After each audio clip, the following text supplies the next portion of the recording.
Aujourd'hui, samedi, je me suis réveillée épouvantablement fatiguée, épuisée après seulement 3 semaines de rentrée. J'ai toujours fait pour le mieux pour les élèves, les enseignants, les parents. Je me demande si je ne ferais pas une petite déprime. Je n'ai pas l'habitude, j'en ai jamais fait, mais j'ai une boule dans la gorge depuis ce matin et envie de pleurer, et je suis tellement fatiguée. Je laisse à la cellule de l'éducation nationale le soin de gérer au mieux le mal-être qui va suivre suite au choix du lieu de ma fin de vie. Je remercie l'institution de ne pas salir mon nom. Christine Renon, directrice épuisée. On dirait moi. On dirait nous en fait.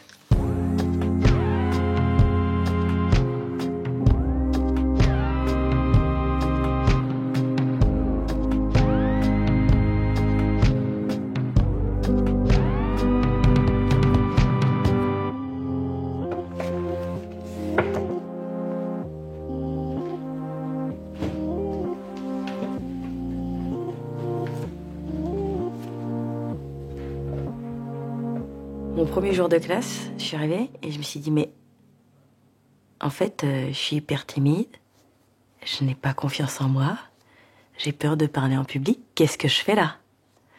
Sauf qu'en fait, j'avais 27 petits bouts de chou de 4 ans qui n'étaient pas là pour que je me pose des questions sur moi-même, mais pour que je leur fasse une journée de classe. Donc, je me suis mis dans un personnage...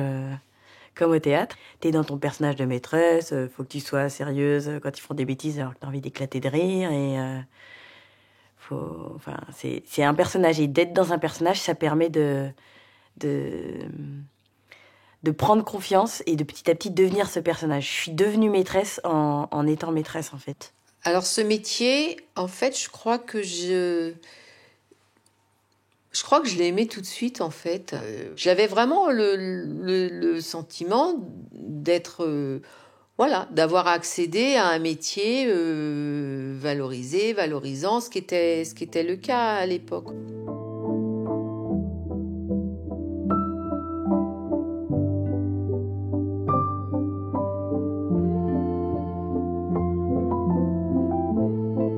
Je suis toujours émue par les enfants. Je trouve franchement que c'est des êtres qui ont plein de choses à dire, qui ont une espèce comme ça de, je dirais, la spontanéité, mais en même temps une espèce de sagesse des fois. Enfin, moi, je trouve super, quoi. Ça m'a toujours animée. Et bon, après, avec, je mets le bémol, hein, c'est-à-dire quand on est avec eux toute la journée, c'est pas youpla boum toute la journée et tous les jours, quoi. C'est... Alors quand j'ai commencé, vu que c'était dans une école un peu compliquée et que je ne sais pas faire les choses à moitié, je me suis donc plongée à corps perdu, à Saint-Denis, en REP+, zone violence, avec des enfants qui allaient pas trop bien. Je voyais mon métier comme une mission. Et ma mission, c'était de sauver mes élèves, tous mes élèves. Parce que c'était des enfants et que je pouvais pas en laisser sur le côté.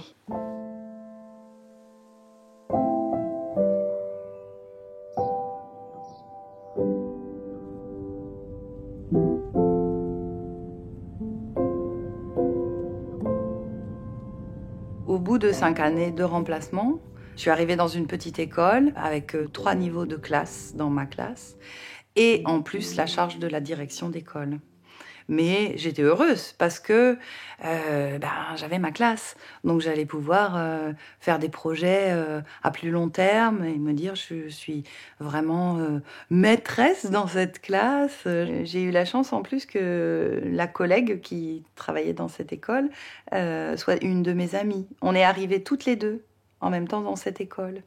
Donc on a passé notre été dans l'école, à tout chambouler, à tout ranger, à vider les placards d'archives des années 80, à aspirer les poussières et les toiles d'araignée qui étaient là depuis si longtemps.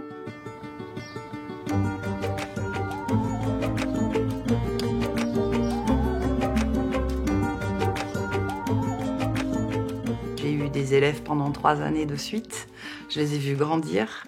On a noué des liens très forts. Les 10 premières années, moi, j'étais hyper motivée. Je bossais énormément, mais ça me plaisait. vraiment. Je m'investissais énormément dans mon travail, mais c'était moi, ça faisait partie de ma vie. Moi, j'étais instite et c'était logique que je m'investisse en fait comme ça. Je m'en suis pas forcément rendu compte que je m'épuisais.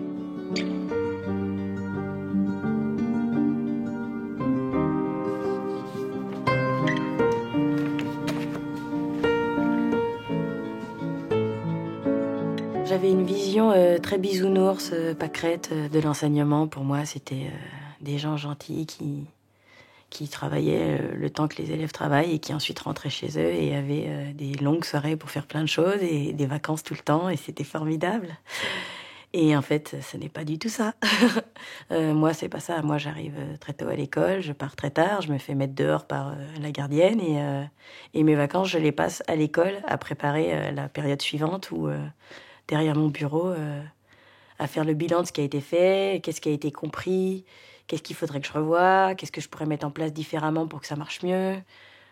Quand j'ai commencé à bosser, je mettais à peu près 8 heures pour préparer une journée de 6 heures. Tous les jours.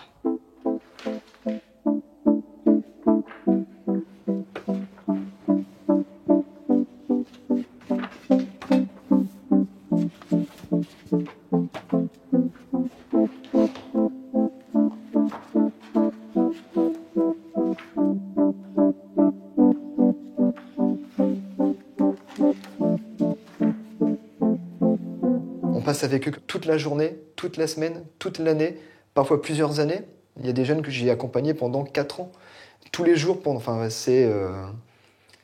ne devient pas nos enfants, parce qu'il n'y a jamais ce lien qui se crée, mais ça devient des parties de notre vie pendant 4 ans. Un enseignant, c'est un enseignant, mais c'est un peu une assistante sociale, c'est un petit peu un éducateur, c'est un petit peu un psychologue, c'est un petit peu... Voilà, c'est un petit peu tout ça, quoi. Je pense qu'on a un petit peu tout. Le cœur du métier reste l'enseignement. Pour autant, on fait de plus en plus peut-être d'éducation aussi, à la citoyenneté, au code de la route, l'alimentation, le rythme de vie, le sommeil. Il y a beaucoup de choses qui s'accumulent, qui s'ajoutent au fur et à mesure, des petites demandes qui prennent pas beaucoup de temps, mais on demande aujourd'hui d'accompagner des élèves pour qu'ils soient le plus formés ou le mieux formés possible pour devenir citoyen. Et donc ça passe par plein de compétences qui sortent très largement du champ de la classe.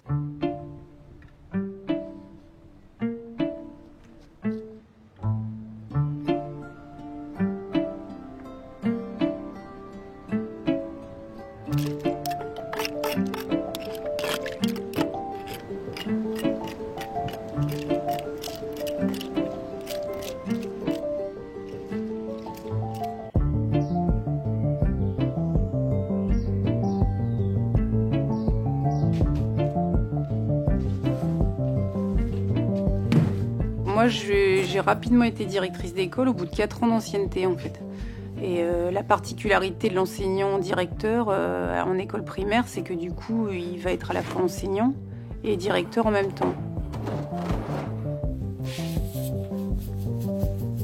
Donc à titre d'exemple, moi je suis dans une école de classe et j'ai une journée de décharge mensuelle, sauf que je le fais tout le temps en fait. Donc j'ai un cerveau pédagogique et un cerveau administratif.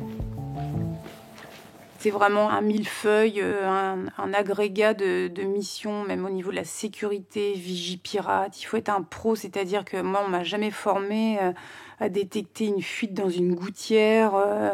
Donc il faut que j'ai l'œil surtout quand j'arrive, mais j'ai une acuité maintenant qui s'est développée visuelle, auditive. Je repère la crotte de chien dans la pelouse. Je vais repérer l'ardoise qui a 2 doigts de tomber sur un élève.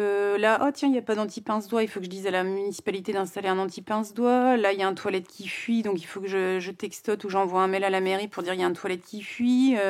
Allô, la brigade du remplacement, il n'y a personne pour remplacer ma collègue. Pas avant cet après-midi, comment je fais? Je renvoie les élèves, j'appelle l'inspecteur. Non, vous ne pouvez pas renvoyer les élèves, vous allez faire les allées et venues entre les 2 classes toute la journée. Voilà. Et donc là, la journée, c'est une horreur. Désolée, là, je le mets, il y a un parent qui rentre, elle n'a pas voulu mettre ses chaussures, c'était ça, ou elle venait pas à l'école. Donc la gamine arrive en chaussettes, donc tu restes en chaussettes ou tu mets tes chaussures pour rentrer dans la classe? Non, voilà. Après, je débarbouille les moustaches de chocolat au lait des enfants qui n'ont pas été nettoyés le matin. Après, il y en a un qui fait pipi dans le coin Lego. Waouh, mince, les Lego, ils sont tout pleins de pipi. Et les enfants, ils ont marché dedans, ils marchent partout dans la classe. C'est super. Oh, vite, un 5e café, s'il vous plaît. Donc voilà, c'est chef d'orchestre, c'est papi, papi, papi, papou, papi, papou, papi. C'est ça toute la journée, en fait. Et si vous arrêtez de faire quelque chose, en fait, le lendemain, vous en avez 10 fois plus. Donc en fait, on peut pas s'arrêter. Je n'avais pas de vie perso. J'ai arrêté la musique, je faisais de la danse africaine et de l'athlétisme. J'ai tout arrêté. Déjà parce que j'avais mal partout. Et puis parce que j'avais pas le temps de bosser et que j'aimais pas arriver en n'ayant pas bossé. Et puis j'avais même plus le temps d'y aller, donc je n'y allais plus. Donc ma vie, c'était l'école. J'étais plus Anthony papa, j'étais plus Anthony conjoint, j'étais plus Anthony Anthony, j'étais Anthony enseignant. Peu importe ce qu'il arrivait. Je me levais le matin pour préparer la classe, je faisais classe, je rentrais fatigué, je me couchais et je me relevais le matin pour faire classe. Je dépensais trop d'énergie dans la classe à gérer des comportements, à gérer des apprentissages difficiles avec beaucoup de jeunes à besoin. Je gérais trop de difficultés familiales pour pouvoir ensuite avoir des ressources pour moi et pour mes enfants à la maison. Je rentrais, j'étais épuisé. Mes filles avaient le droit de jouer à la maison et s'amuser, de faire du bruit. Je n'autorisais plus en me disant stop, arrêtez de faire du bruit. J'ai eu une tête comme ça toute la journée, c'est pas possible là. Donc vous allez vous poser, lire un livre. Et là, en fait, je me suis dit mince, il y a un problème, il y a un truc qui roule pas. Si mes filles n'ont pas le droit de jouer à la maison, même ma compagne qui me l'a dit, si les enfants n'ont pas le droit de jouer à la maison, c'est qu'il y a un truc qui va pas. C'est pas elle, c'est toi qui va pas. Et la petite vie ricorée que je m'étais imaginée, prendre le petit déjeuner en famille, les déposer à l'école, elle n'existait pas parce que j'étais un jalon de l'enseignement et qu'il fallait que moi, je sois disponible pour que les parents me déposent leur enfant à 8h30. J'ai quand même eu des périodes où mais je rêvais, la nuit je rêvais, alors j'avais des rêves, et alors j'avais des mômes qui passaient, qui rentraient chez moi par la fenêtre, enfin, j'ai eu des rêves mais d'envahissement comme ça, enfin, mais ça m'est arrivé mais très très fréquemment, quoi, mais très souvent. Et je pense que c'était vraiment l'expression de oh, mais lâchez-moi, quoi, c'est trop.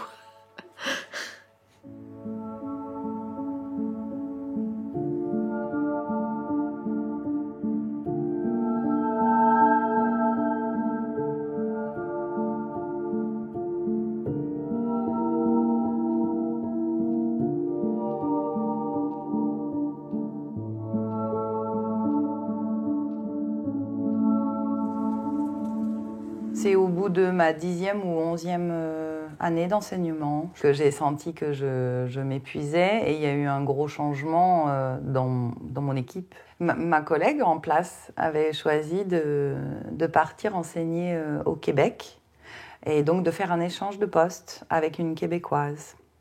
Donc cette Québécoise est arrivée dans mon école avec un caractère très fort que j'ai dû accueillir seule. Moi, je sais que les enfants de sa classe venaient me voir en pleurant parce qu'ils ne comprenaient pas ce qu'elle attendait d'eux. Elle parlait très fort, elle criait beaucoup. Moi, il fallait que j'assume la direction d'école, que j'assume cette collègue, que j'assume mes 3 niveaux. Et je n'avais pas les moyens. Je n'étais pas sa supérieure. Donc, voilà, démunie. J'étais démunie.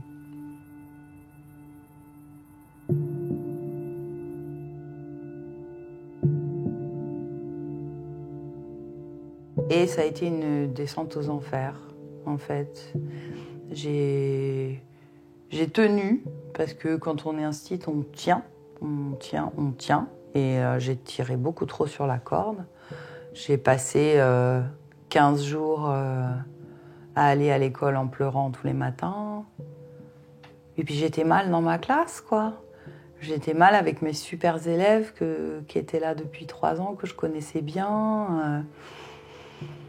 Un jour, je suis allée voir mon médecin parce que ça faisait quand même des semaines que je pleurais comme ça et que j'étais vraiment mal. Et là, il m'a dit non, mais il faut arrêter là. Faut prendre du repos. Vous pouvez pas continuer comme ça. Vous êtes au bord de la rupture, voire même en rupture totale, quoi.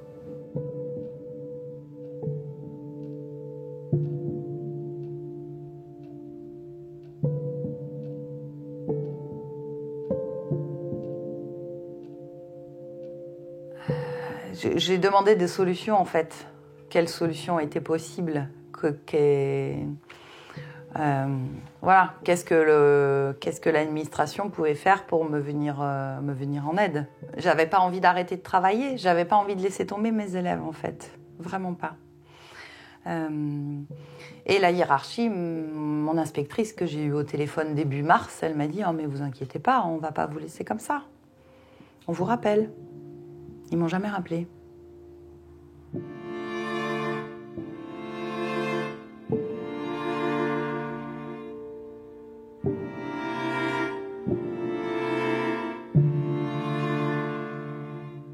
Face à un problème, quand vous posez la question à votre hiérarchie, c'est toujours une non-réponse ou une réponse d'évitement ou pas de réponse. Et ça, pour moi, c'est intolérable. C'est ce qu'on appelle le travail empêché. Ça vous empêche de faire votre métier correctement. Vous êtes livré à vous-même et c'est carrément maltraitant, quoi. En général, et ça s'accentue de plus en plus, les attentes, les directives, les instructions, sont descendantes. L'institution demande au directeur, qui demande aux instituts, puis voilà, la pression, elle descend comme ça. Donc c'est les directives et les prérogatives ministérielles, en fait, changent selon les mandats politiques.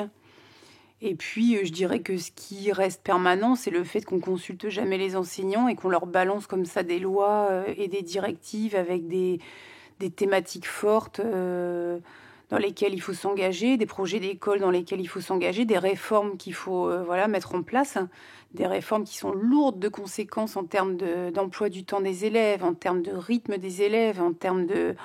C'est phénoménal ce que ça peut avoir comme impact délétère sur l'organisation pédagogique, l'organisation d'un établissement scolaire, c'est énorme.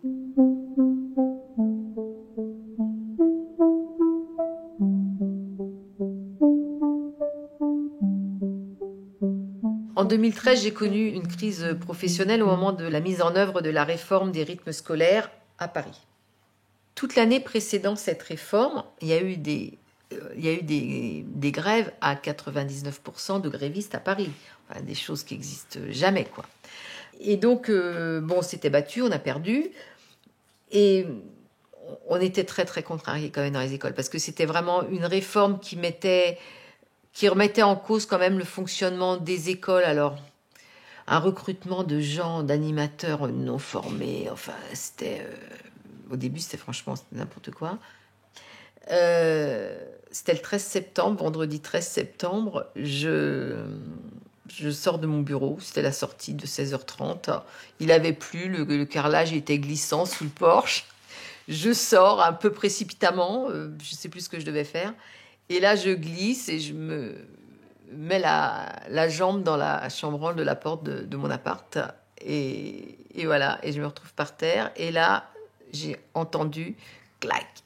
Et alors moi, la première chose que j'ai pensé dans ma tête, c'est « Yes !»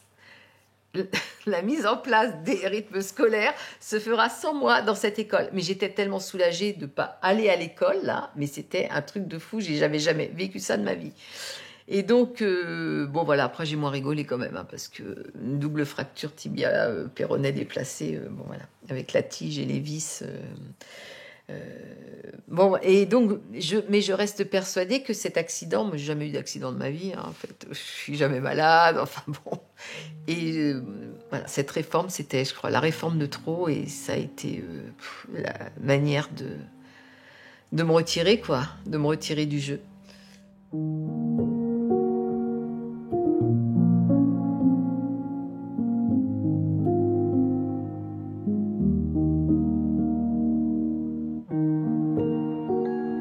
Pour la première fois de ma carrière, je me suis vraiment sentie vulnérable, fragilisée. J'étais plus celle qui tenait le bateau.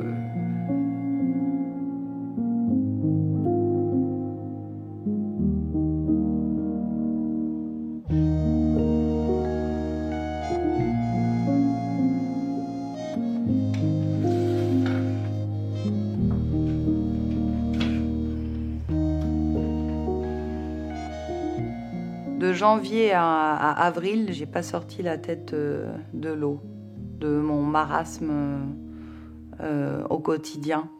Et je me suis dit, en changeant d'école, en changeant de niveau, en changeant tous ces paramètres-là, je vais essayer de vivre un nouveau souffle.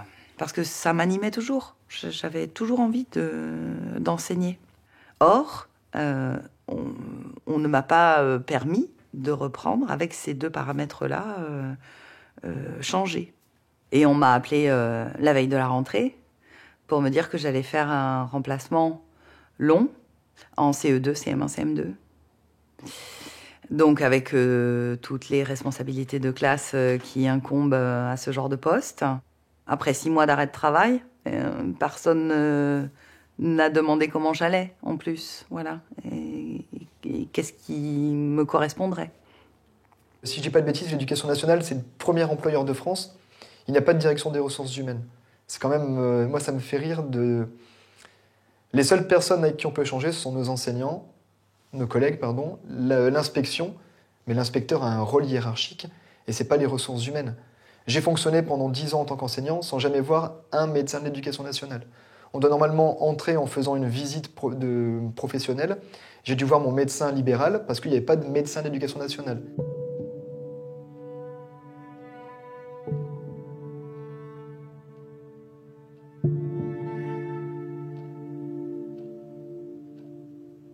Ma dernière rentrée à Saint-Denis, sur cette classe, il manquait 3 enseignants, dont 2 départs qui avaient eu lieu au mois de juin.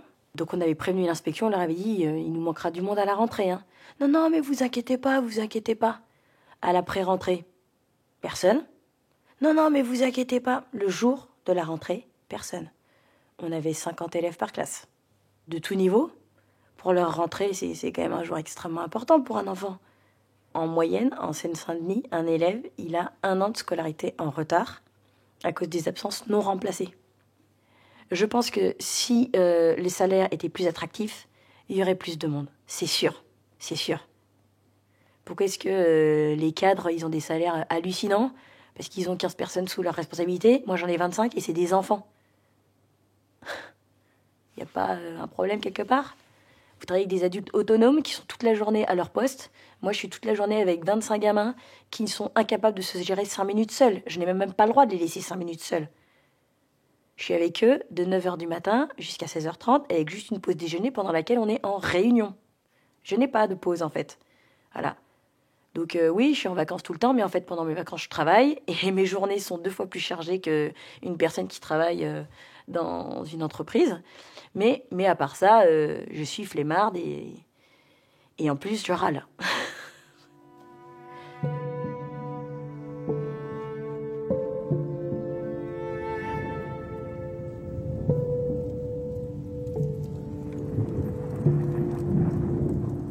Dans l'évolution de ma carrière, j'ai vraiment senti que plus les années passaient, plus on demandait des choses aux enseignants.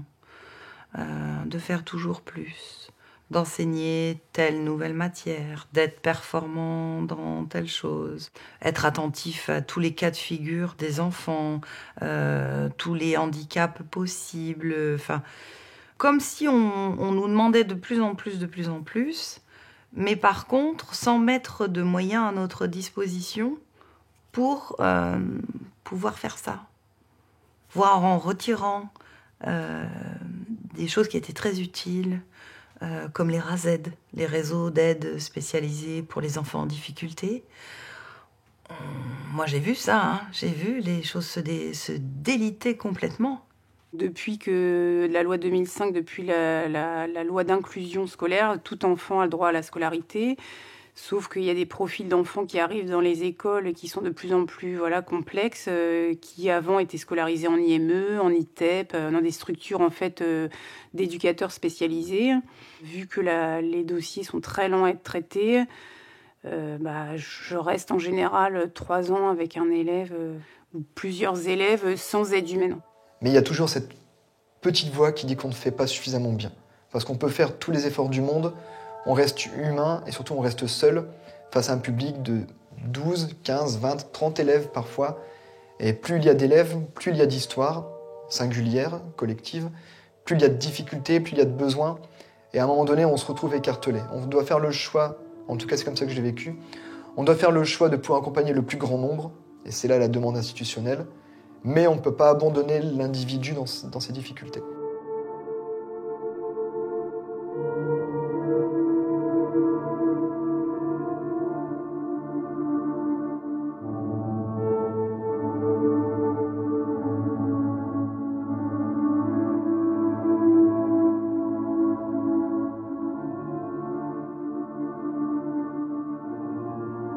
Au bout de 15 ans d'ancienneté de service, j'ai intégré une nouvelle école et là, ça a été une année très très difficile.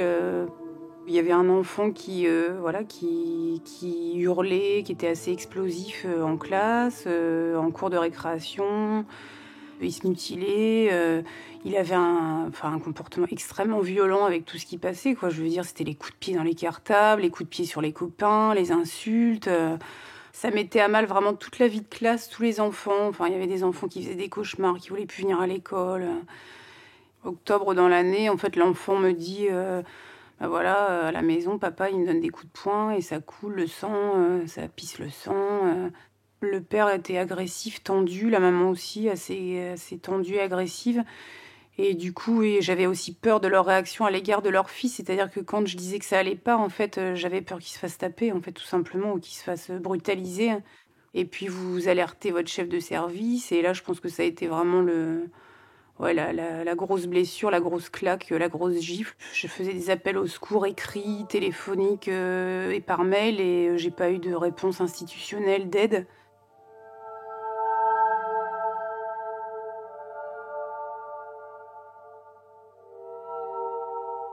C'est juste à la suite d'une récréation, les enfants se rangeaient et l'enfant m'a regardé en me disant « Toi, je vais te buter avec un coup de fusil ». Donc forcément, les autres ont été choqués. Il a dit qu'il allait tuer la maîtresse avec un fusil. Et puis après, vous encaissez ça, il faut gérer la classe. Donc du coup, forcément, ça reste dans votre oreille, ça n'en sort pas. Mais par contre, vous faites bonne figure, vous prenez sur vous et puis vous continuez à faire classe. Et là, après, une fois que la classe est terminée... Hop, vous reprenez un peu vos esprits, vous digérez, et puis là, vous vous dites, waouh, ça commence à vraiment être très très grave, quoi. Après, les parents, on a fait des réunions, ils m'ont insultée. J'étais la vilaine qui dénonçait, donc j'ai été traitée de fasciste, j'étais la bête à abattre, quoi.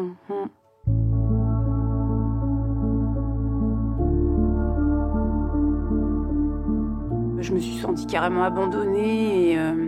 complètement délaissée, des phrases qui vous restent à vie, je suis pas là pour vous soutenir affectivement, psychologiquement, sauf que moi je demandais juste un soutien professionnel, c'est-à-dire une alerte, une réunion, des partenaires qui puissent aussi un petit peu désamorcer le conflit avec les parents, et non, il n'y a rien eu, et là je pense que ça a été vraiment la bascule, et je me suis dit waouh, on peut vivre une telle violence au sein de notre institution scolaire en France, quoi.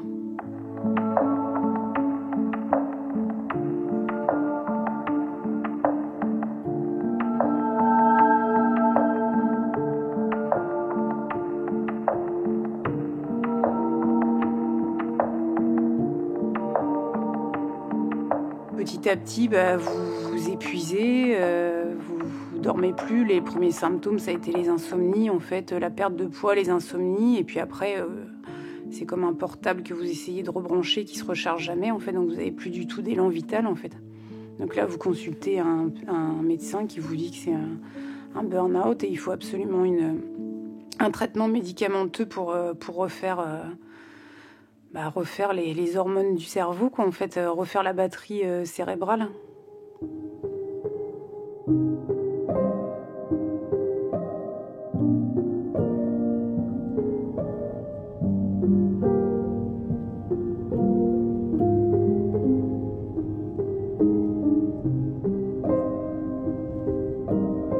Cette souffrance individuelle des enseignants dans leur classe peut aller très loin. Moi, elle m'a emmenée vers des terrains d'idées noires sur lesquels je ne pensais pas glisser. Et même après quelques années, en fait, on s'en remet pas d'un burn-out, en fait. On garde des failles, des cassures, des blessures. Il y a des choses qui reviennent de temps en temps.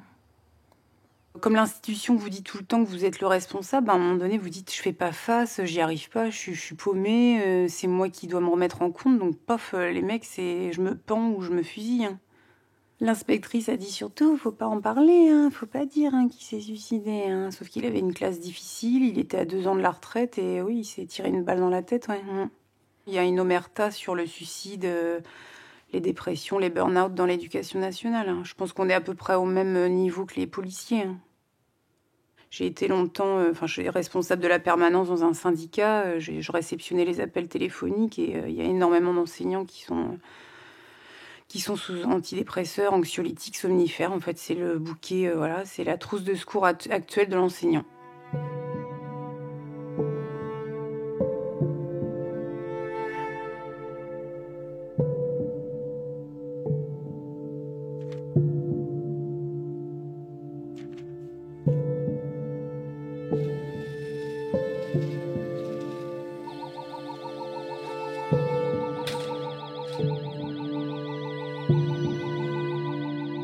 J'ai vécu cette année un truc quand même que j'avais jamais vécu encore, pour ma dernière année. On a été amené à faire une information préoccupante, on appelle ça IP. Pour une petite fille pour laquelle il y avait beaucoup de signes qui menaient à la suspicion d'abus sexuels. Et bon, donc petit dossier bien chargé quand même. On était quand même plusieurs sur le coup, un psychologue scolaire, assistante sociale, moi, 2 instits, enfin voilà. Et que l'enfant a parlé. Oui, c'est ça, l'enfant a dit des choses. Et puis, un magistrat qui finit par trouver qu'il n'y avait pas suffisamment d'éléments, quoi. Et donc, affaire classée. Et voilà. Mais c'est pas classé. Puis voilà, c'est pas sorti de ma tête, quoi. Parce que quand on sait les séquelles que ça peut laisser, pas que ça peut laisser, que ça laisse. Et puis quand on pense à tous ceux à côté desquels on passe, statistiquement, il semblerait qu'il y ait 2 à 3, alors au niveau du CM2, 2 à 3 élèves par classe qui sont abusés sexuellement, victimes d'inceste ou de... L'école, c'est le creuset du dépistage et de l'alerte sur les enfants qui subissent des violences intrafamiliales. C'est le premier regard social sur l'enfant et du coup, vous avez tout ça endossé comme responsabilité, en fait. L'école devrait être un sanctuaire. Pourtant, parfois, la lourdeur administrative ne permet pas de protéger les élèves. Tant qu'il y a un dossier social qui est en cours et qu'il n'y a pas eu de mesures qui ont été prises, l'enfant repart avec son parent. Et ça... parfois, t'arrives de la boule au ventre parce que l'enfant arrive le matin avec un nouveau bleu, avec pas de vêtements, sans chaussettes. Ils sont le pneu brûlé parce que les parents se chauffent comme ils peuvent parce qu'ils n'ont pas les moyens d'aider ou bien de se nourrir. Ou l'enfant, tu sais qu'il est stone parce qu'il est drogué, parce qu'à la maison, on fume librement dans la maison. Ce sont tous des cas réels que j'ai vécus.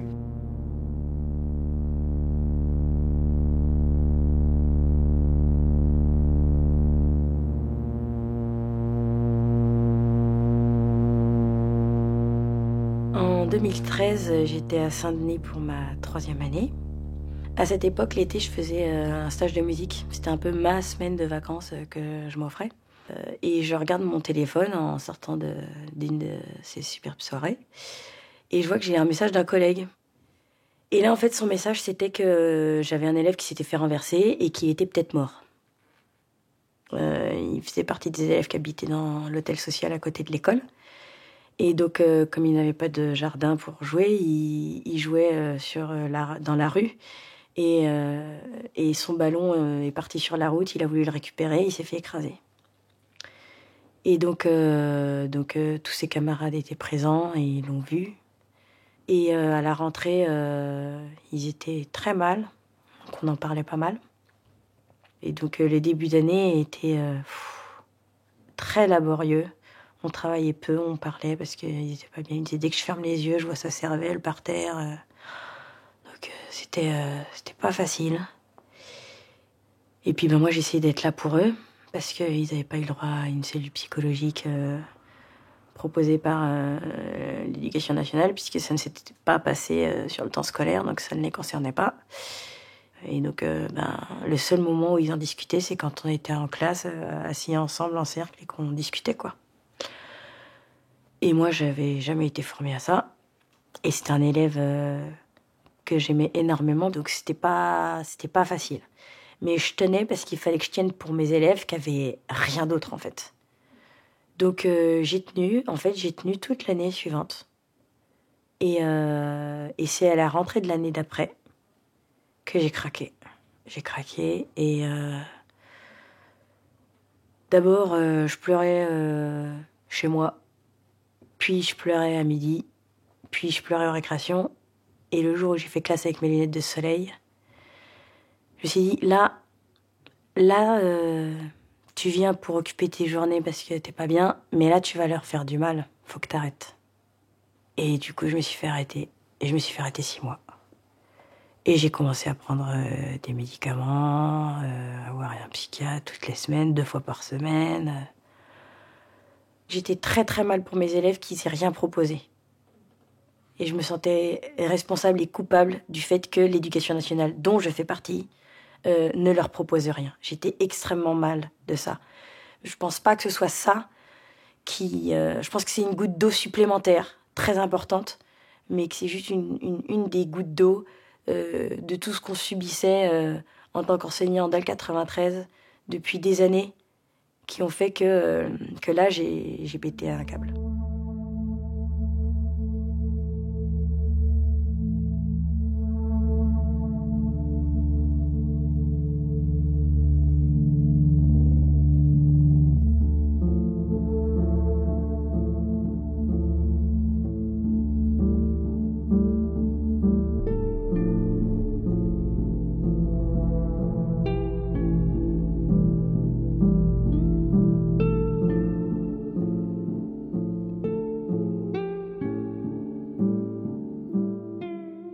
On n'est plus dans la normalité, on est tout le temps dans l'état de crise, c'est-à-dire gestion de crise des élèves par rapport à leur frustration, à leur toute-puissance, crise de confiance des parents à l'égard de l'école.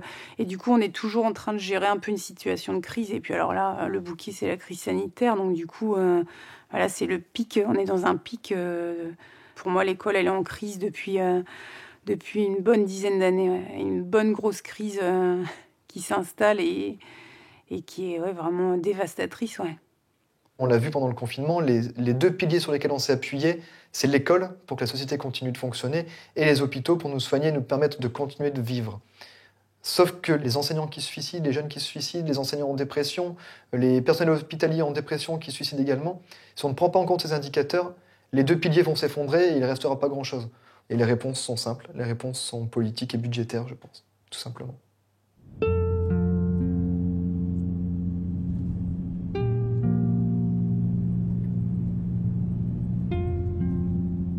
C'est devenu un métier complètement différent de celui que j'ai pratiqué il y a encore quelques années, quoi, en fait.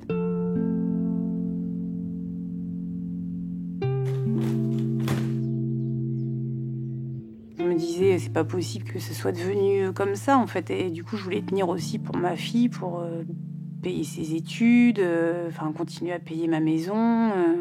Donc, je me suis dit, je vais faire comme je peux. Et puis dans ma tête, j'ai commencé à partir dans un autre avenir professionnel, c'est-à-dire je me suis dit non, je vais pas rester, et ça m'a vraiment aidé à tenir, quoi.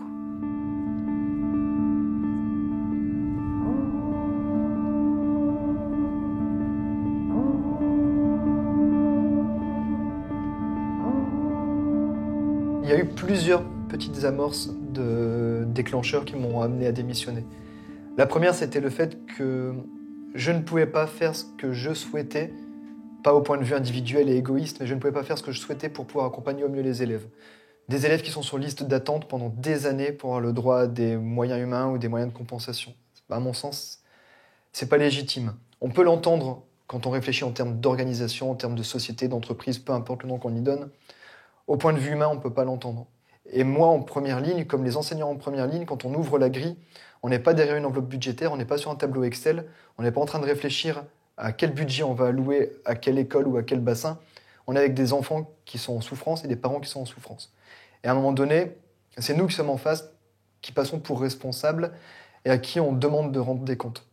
Et au final, c'est suite à la crise sanitaire en 2020 que j'ai pris vraiment la décision de démissionner. Ça a été pour moi le coup de grâce qui m'a permis de me rendre compte que j'étais plus aligné avec mes valeurs, avec mes attentes, et que je ne me respectais plus, ni dans mes besoins personnels, ni dans mes besoins professionnels. Donc si je suis plus en accord, je ne vais pas mentir et me mentir, je vais faire autrement.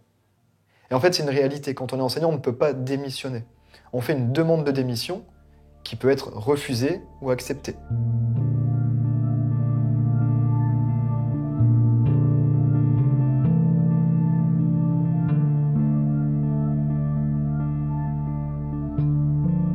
Donc entre mai et fin août, j'ai dû avoir peut-être des dizaines d'échanges et d'appels avec l'inspection académique pour savoir où était mon dossier. Sauf que pendant un long moment, les grandes vacances, de début juillet à fin août, personne n'était disponible. Et là, c'est la période d'incertitude. Est-ce que je garde ma classe? Est-ce que je débarrasse mes affaires? Est-ce que je reprends mon matériel? Est-ce que je ne reverrai jamais mes collègues? Et en fait, le fait d'avoir eu la réponse 2 jours avant la rentrée, je suis juste pas rentré. Je suis parti en vacances comme tout le monde et on ne m'a pas vu rentrer. J'ai eu 2 jours pour voir mes collègues et leur dire, vous savez quoi, en fait, je vais pas revenir. Je vais encore pleurer. Je dis, vous savez quoi, en fait, je vais pas revenir. Et ce que j'aurais aimé faire, je m'imaginais démissionner d'une carrière que j'avais vraiment aimée. J'imaginais faire une fête, j'imaginais dire au revoir aux parents d'élèves, j'imaginais dire au revoir aux élèves, j'imaginais dire au revoir aux collègues. Là, on m'a juste dit, en fait, après-demain, vous ne retournerez pas à l'école, ça y est, vous avez gagné. Bah ouais, j'ai gagné, mais qu'est-ce que j'ai gagné, en fait? J'ai gagné le fait de m'évaporer.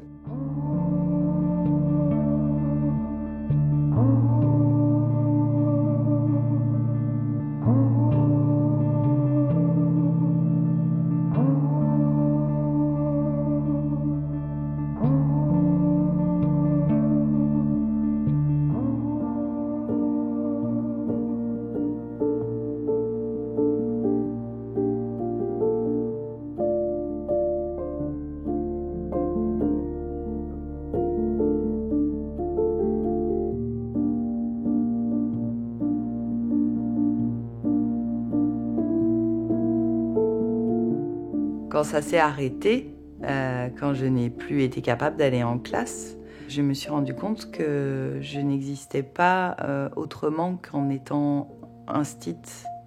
J'étais Lucie, maîtresse. Voilà. J'avais effacé une partie de moi, ou j'avais pas laissé vivre une partie de moi qui, à côté, avait besoin de vivre.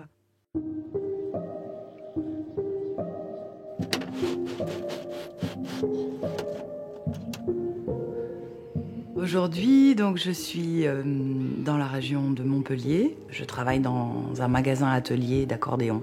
Et j'ai enfin de la reconnaissance.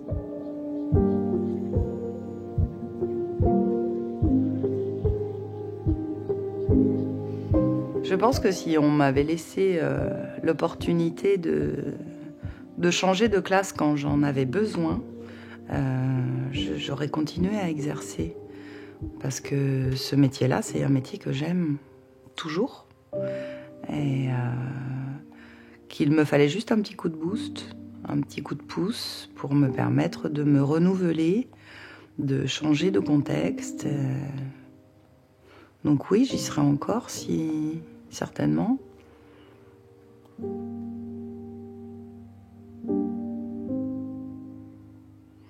Je savais pas si j'avais envie de reprendre, je me sentais pas capable. Je me disais, c'est trop dur en fait de vivre ça au quotidien. À la fois, j'ai pas envie d'être mutée dans un département où les élèves iront mieux parce que j'aurais l'impression de les trahir et de les abandonner. Et en même temps, rester avec eux, c'est y laisser ma peau, en fait, j'y arrive pas. Et j'avais très peur de la rentrée. Mais il fallait absolument que je reprenne. Parce que comme ça faisait un congé maladie longue durée, j'étais passée à mi-salaire, j'avais pu avoir trop de sous, donc il fallait absolument que je reprenne. Donc j'avais ce challenge financier pour arriver à me rebooster. Et j'ai trouvé un entre-deux. J'ai demandé à aller dans une autre ville, rester dans le 93, mais une autre ville, qui était beaucoup moins loin de chez moi et qui irait a priori mieux. Et je suis tombée sur une école de pâquerettes. Ouais, ça m'a fait du bien en fait.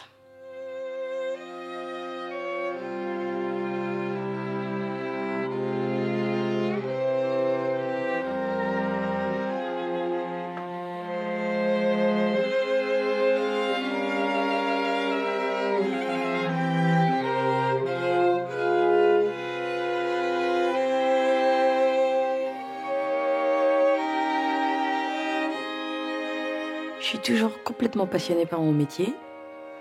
J'adore aller à l'école, retrouver mes petits élèves qui me disent bonjour maîtresse, en arrivant en courant, et que le soir ils me disent j'ai passé une bonne journée. Rien que ça, je suis hyper heureuse. Je fais toujours super attention à pas trop m'impliquer quand un élève commence à me raconter ce qui se passe à la maison. Parce qu'avant, je me disais oui, ça, je me fais du mal, mais je vais les sauver. J'ai réussi maintenant, j'arrive à le dire, j'assume de dire je peux pas le faire. Alors qu'avant, pour moi, c'était inenvisageable de ne pas avoir cet objectif. Et en fait, non, c'est pas mon métier. Mais ce qui est terrible, c'est que c'est le métier de personne. Et du coup, c'est eux les victimes. Ce qui m'inquiète beaucoup, et là je suis quand même très contente d'en sortir, mais c'est que les changements qui se font actuellement sont structurels. Je pense que là, on est au-delà de la petite réforme, la petite lubie ministérielle qui va passer avec le prochain quinquennat. Là, on est dans des changements vraiment profonds et structurels du système scolaire français. Eh bien, c'est pas nos petits gamins en difficulté sociale, économique, scolaire. Ils vont pas en sortir gagnants de cette histoire-là. Et ça, je trouve ça très, très... Ça, je trouve ça très dur.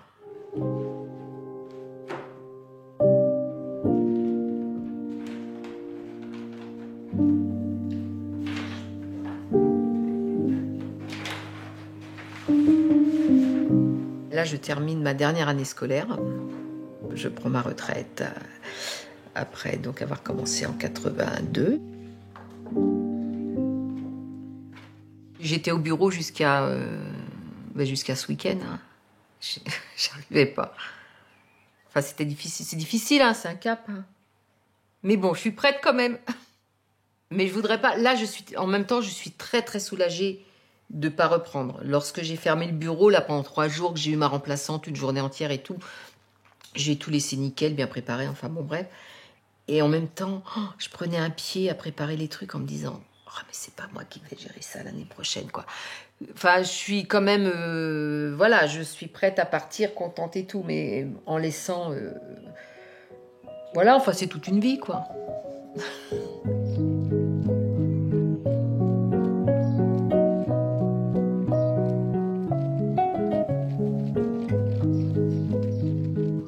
J'ai démissionné pour continuer à faire ce que je voulais faire.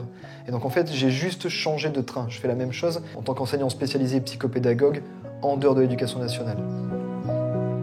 Aujourd'hui, j'ai un gros regret, c'est que si je le faisais dans l'éducation nationale, c'était pour l'offrir à tout le monde et gratuitement. Et c'est en ça que je pense que j'ai démissionné du plus beau métier du monde, même si je continue à le faire autrement, c'est pas la même chose. Aujourd'hui, je réponds pas aux vrais besoins des vraies personnes qui n'ont pas accès à l'information et qui n'ont pas accès aux ressources pour se faire accompagner.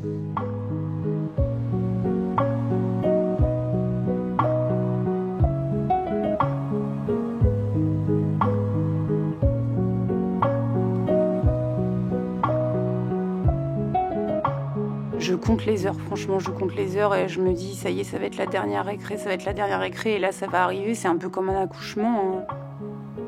J'ai l'impression de sortir d'un tunnel et d'aller voir la lumière. Et du coup, en même temps, je suis triste aussi parce que je trouve ça incroyable d'en arriver là.